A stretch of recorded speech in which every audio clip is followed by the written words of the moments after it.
نبی کریم صلی اللہ تعالی علیہ وسلم کے کچھ صحابہ اللہ کی محبت کے شوق میں حضور کی بارگاہ میں حاضر ہوئے اور انہوں نے آ کے عرض پتہ کیا کیا؟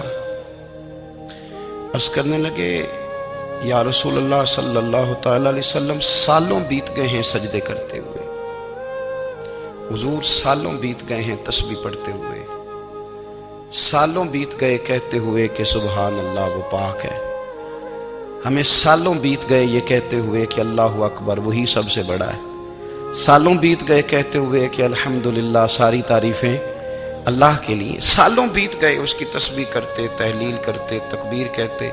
حضور اب نہ ہمارا اپنے رب سے ملنے کو جی چاہتا ہے، کبھی یہ حقیقت منتظر نظر آ نہ لباس مجاز میں، لاکھوں سجدے تڑپ رہے ہیں میری جبین نیاز میں، اور اقبال کہنے لگے کہ تیرے عشق کی انتہا چاہتا ہوں، تو میری سادگی دیکھ کیا چاہتا ہوں، میرا ذرا سا تو دل ہے مگر شوخ اتنا، میں وہی لن ترانی سنا چاہتا ہوں۔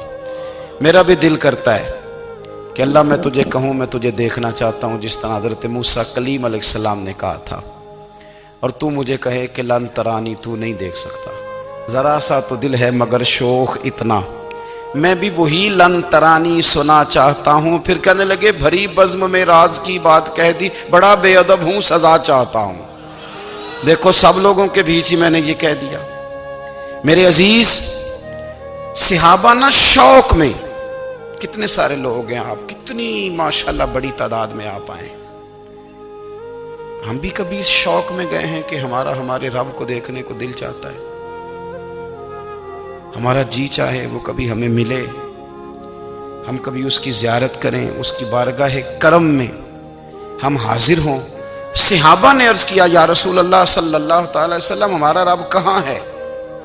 ہمارا اپنے رب کو دیکھنے کو جی چاہتا ہے۔ جب صحابہ نے یہ عرض کیا تو اللہ نے قرآن مجید نازل کیا، فرمایا وَإِذَا سَأَلَكَ عِبَادِي عَنِّي فَإِنِّي قَرِيبٌ، محبوب جب میرے بندے آپ کی بارگاہ میں آ کے میرے بارے میں پوچھے نا تو ان سے کہہ دینا میں ان کے قریب ہی ہوں، قریب ہی ہوں۔ دلیل کیا ہے؟ آئی اذا دان، یہ جب بھی مجھ سے دعا مانگیں گے میں ان کی دعاؤں کو قبول فرماؤں گا، میں ان کے قریب ہوں، میں ان کے قریب ہوں، یہ جب بھی دعا مانگیں گے نا میں قبول کروں گا، میں ان کے قریب ہوں۔ اللہ تبارک و تعالیٰ کے بندے اللہ سے محبت کرتے، رب کی بارگاہ میں جھکتے، اس کو اپنے دکھ سناتے، اس کے پیارے محبوب صلی اللہ تعالی علیہ وسلم کا وسیلہ لے کے اس کے حضور حاضر ہو جاتے، پیشانیاں سجدوں سے روشن ہوتی۔ ہم ہر چیز کے لیے وقت نکالتے ہیں، ہر چیز کے لیے، لیکن عبادت کے لیے وقت نہیں نکالتے۔ ہر شے آباد ہے، ہر شے، ہماری فیس بک بھی آباد ہے، واٹس ایپ بھی آباد ہے، ہمارے ٹویٹر بھی آباد ہیں، ہماری ہر چیز آباد ہے، سب سے کم آباد ہمارا مصلی رہ گیا ہے، سب سے کم۔ وہ لوگ اب ڈھونڈنے سے ملتے ہیں جن کی بغل میں مصلی ہوتا تھا۔ میرے بھائی آپ کتنا کو دنیا کے پیچھے بھاگو گے تھکا دے گی، کتنا دولت کے پیچھے بھاگو گے تھکا دے گی۔ آپ جب اپنی زندگی میں جمع تفریق کرو گے نا تو مرتے وقت احساس ہوگا کہ سارا کچھ تو لوگوں کے لیے کیا، اپنے لیے تو کر ہی کچھ نہیں سکے۔ اور ہم عبادت کے معاملے میں بہانے بازی بھی کرتے ہیں، ہم کہتے ہیں اوہو رزق کمانا بھی تو عبادت ہی ہے نا، میں حلال روزی کے لیے جا رہا ہوں یہ بھی تو عبادت ہے نا۔ میری طرح کے لوگ کہہ دیتے ہیں کہ میں سویرے اٹھ کے مدرسے میں کچھ اسباق دیکھتا ہوں تو یہ بھی تو عبادت ہے، میں بیان کرنے کے لیے مطالعہ کرتا ہوں تو یہ بھی تو عبادت ہے نا، اتنے لمبے سفر کر کے ملک میں دنیا میں گھومتا ہوں تو یہ بھی تو میں عبادت ہی کر رہا ہوں۔ اب اسپیشل نفلوں کے لیے وقت کس طرح نکلے، اسپیشل کر کے تسبیح میں کیسے چلاؤں، میں سارا کچھ ہم بہانے بنا لیتے ہیں نا۔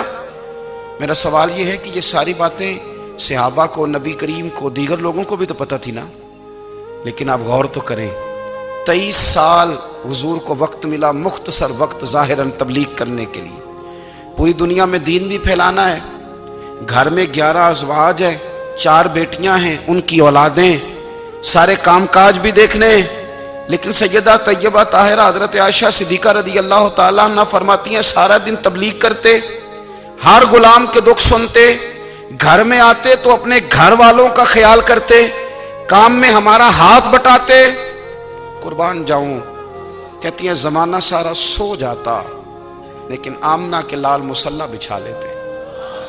دنیا سو گئی، ساری سب سو گئے، جو خدام تھے، وہ جو غلام تھے، وہ سو گئے۔ صحیح مسلم میں لفظ ملیں گے، سیدہ پاک فرماتی ہیں او میرے نبی کے غلاموں، میں نے یہ رنگ بھی دیکھا ہے کہ حضور نے اتنا کھڑے رہے، اتنا قیام کیا، اتنا قیام کیا کہ مقدس پیروں میں ورم آ گئے، سوج گئے پیر اتنے بڑے۔ دل پہ ہاتھ رکھ کے نہیں بتا سکتا کہ میرے کبھی نماز میں پیر سوج گئے، کوئی نہیں بتا سکتا۔ بچوں کی روٹی کماتے تھک گئے، بات الگ ہے، ہم سیر کرنے گئے تو تھک گئے، بات الگ ہے، لیکن عبادت میں یہ بھی تو مسلم شریف ہے نا، یہ بھی تو دین ہے نا، یہ بھی تو حضور کی سنت ہے، یہ بھی تو وہ چیز ہے جو کریم کی آنکھوں کی ٹھنڈک ہے۔ سیدہ فرماتی ہیں پیروں میں ورم آ گئے، اور ساری رات ہی حضور نے نماز پڑھی اور ایک ہی آیت بار بار دہرائی۔ مسجد نبوی میں بلال حبشی نے فجر کی اذان دے دی اور حضور ابھی مصلی پہ تھے، کریم فارغ ہوئے۔